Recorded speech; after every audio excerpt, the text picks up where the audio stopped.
What's going on, everybody? Back at you with another edition of Gen Sports Corner for September 28th, 2019. This is more of a boxing corner.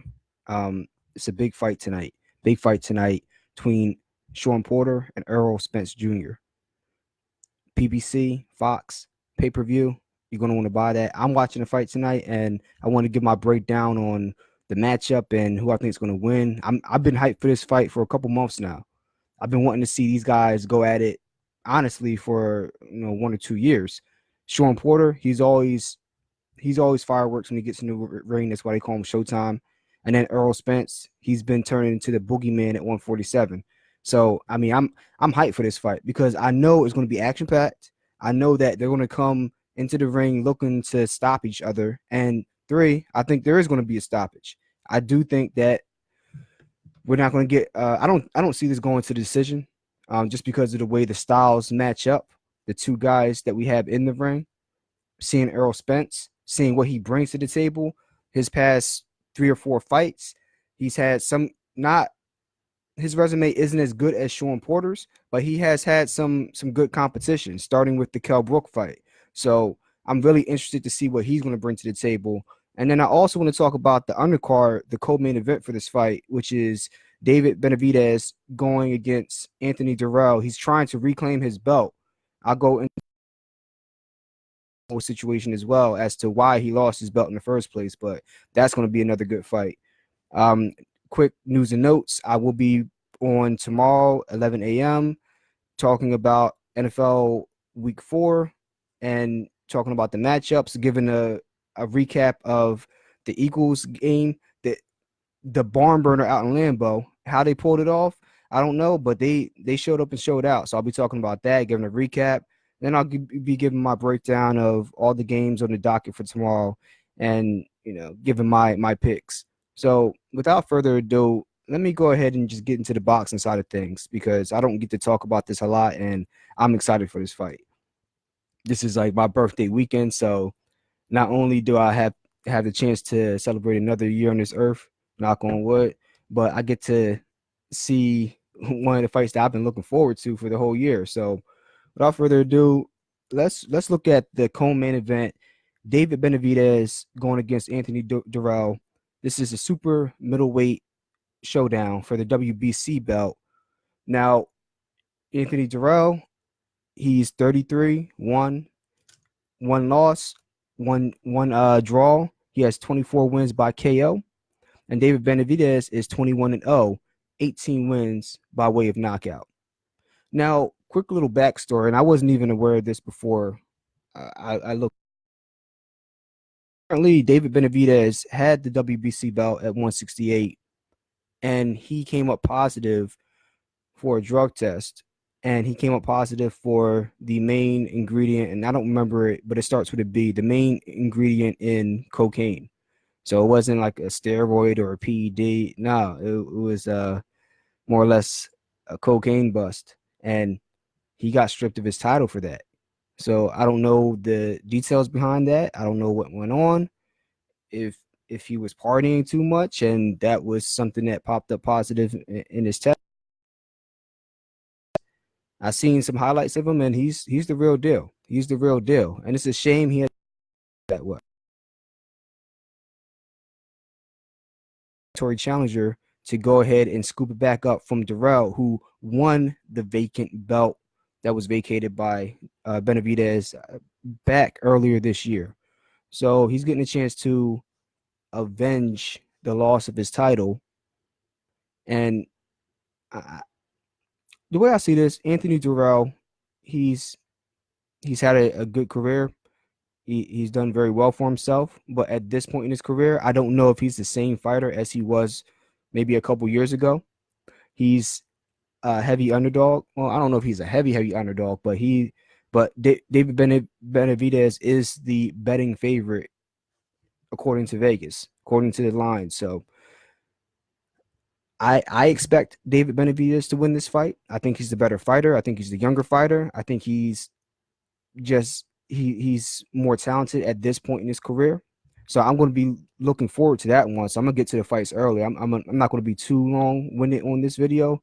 So I want to get get over to my man's crib and watch the pre-fights and this Dirrell Benevidez fight. But I see Benevidez winning this. And one more little detail that I saw, Anthony Dirrell, he apparently had a cut, I think, in his last fight, but maybe this might be an issue moving into this fight with Benevidez, and that might be something that David can take uh, take advantage of.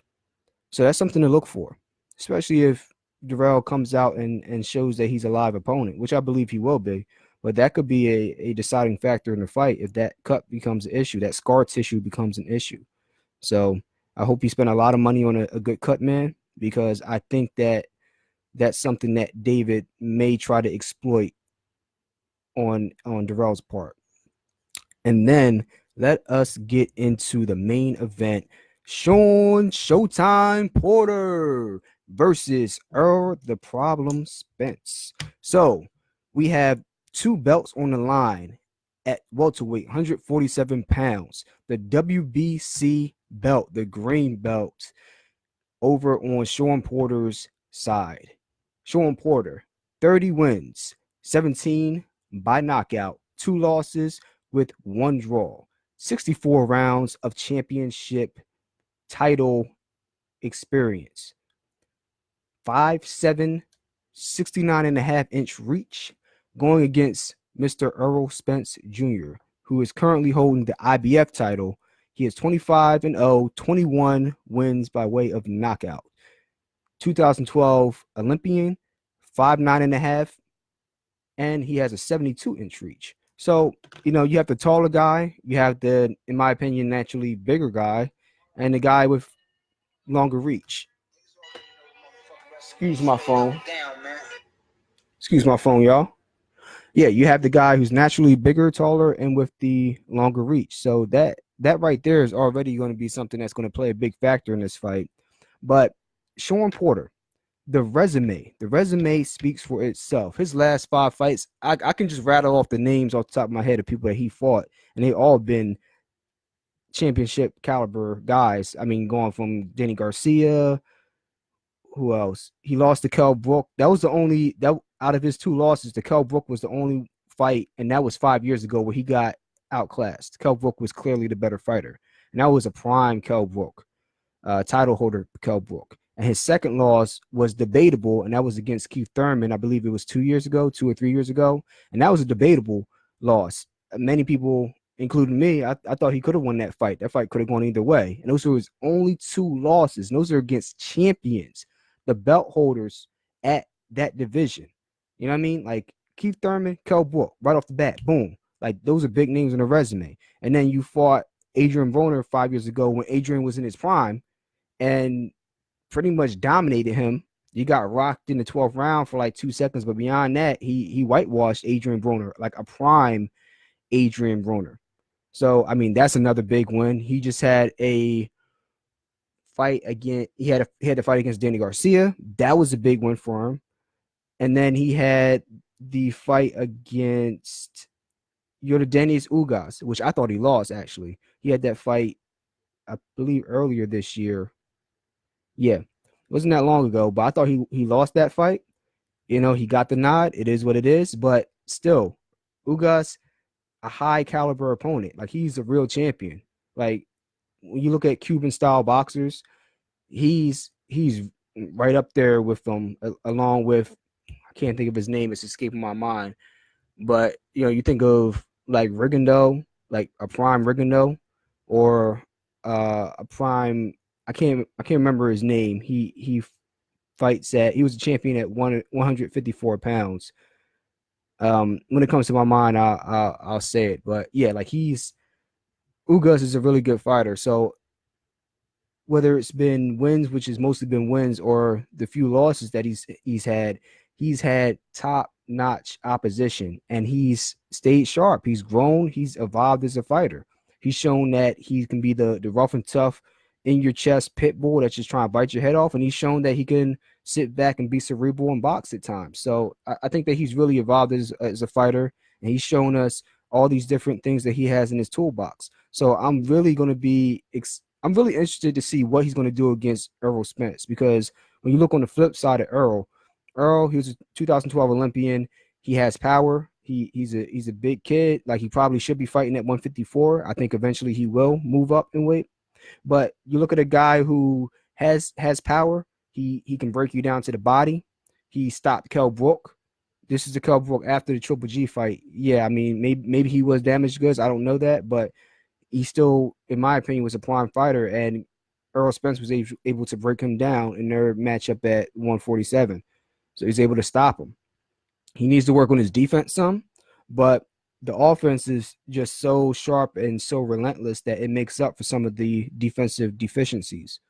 So I really want to see how he's going to attack Sean Porter, because Sean Porter is an aggressive, come forward fighter, be in your face fighter that's not going to allow you to take breaks and establish your offense at the pace that you want to establish it at. So it's going to be interesting to see how Earl counters that. Like, is Earl going to be able to come out there and dictate the pace of the fight?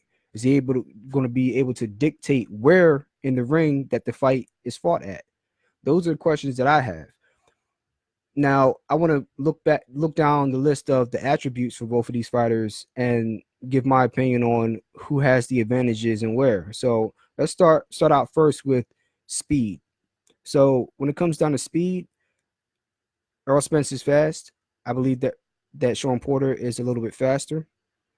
I believe that Errol Spence, he's going to be, I don't think too surprised by the speed, but I think that it's gonna take him one, maybe 2 rounds to adjust to the speed, to settle in and really figure out what game plan that he wants to implement against Sean Porter.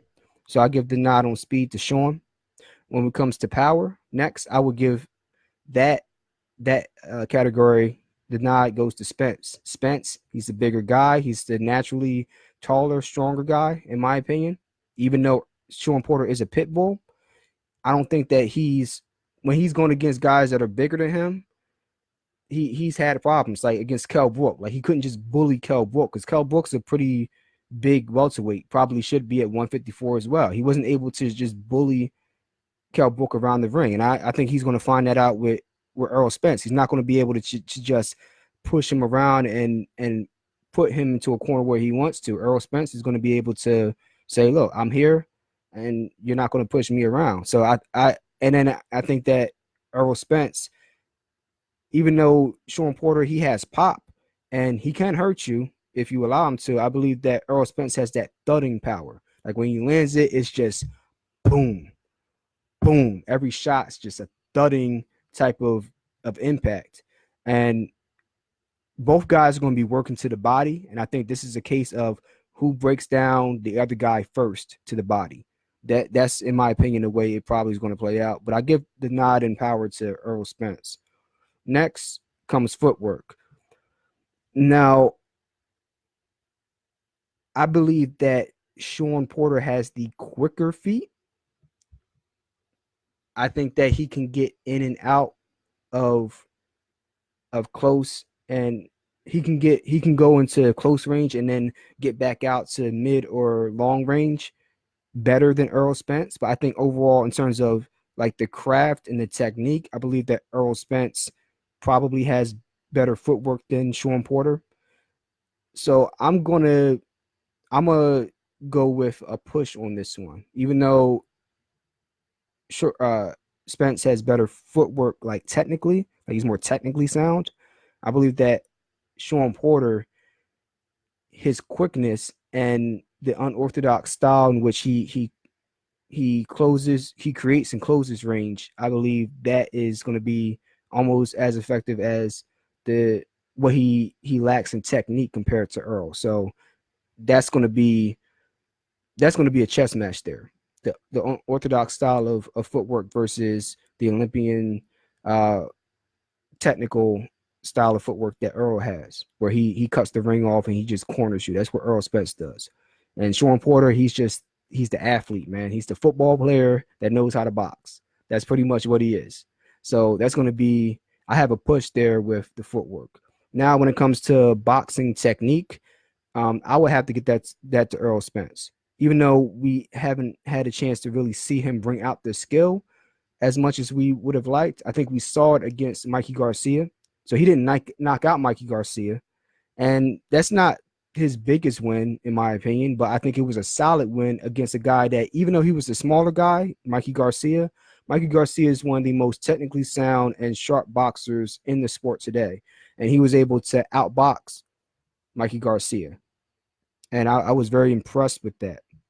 Would I have liked to see him get the knockout? Yeah, but I was very impressed with the technique and how sound he was setting up the jab, working off the jab, throwing in combinations, uh, closing and then getting closing distance and then getting back out. Like, just all the little things that Earl was doing in that fight against Garcia. I was highly impressed.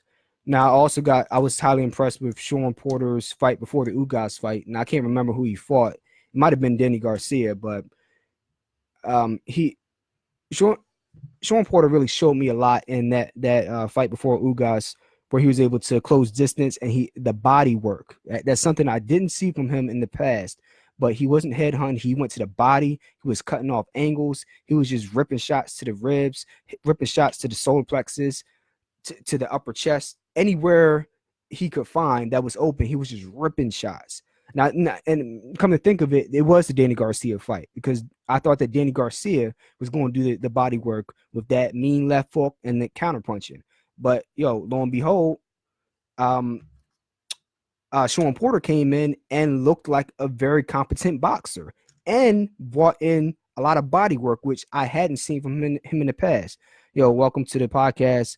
I appreciate that, man. I try to be as well educated as I can on these issues. I'm very passionate about boxing, and it's not as big of a sport as it was before, but I like trying to share knowledge here and there where I can. So I appreciate the love and the support, and keep tuning in, man. I'm going to do this for all the big fights, and even when I'm not on, every Sunday morning, 11 a.m., I will be doing my NFL weekly breakdown, and then I'll give updates on when I'm going to be talking about boxing and basketball and all those other good things. So back to the fight.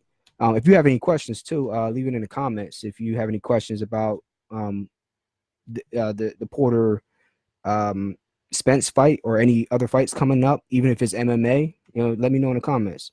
But yeah, like, I was highly impressed with Sean Porter in his fight against Danny Garcia. He showed different shades and different sides to his game that I didn't know, and I'm pretty sure a lot of people didn't know existed there with him. The pit bull football player that turned into a boxer actually has boxing skill.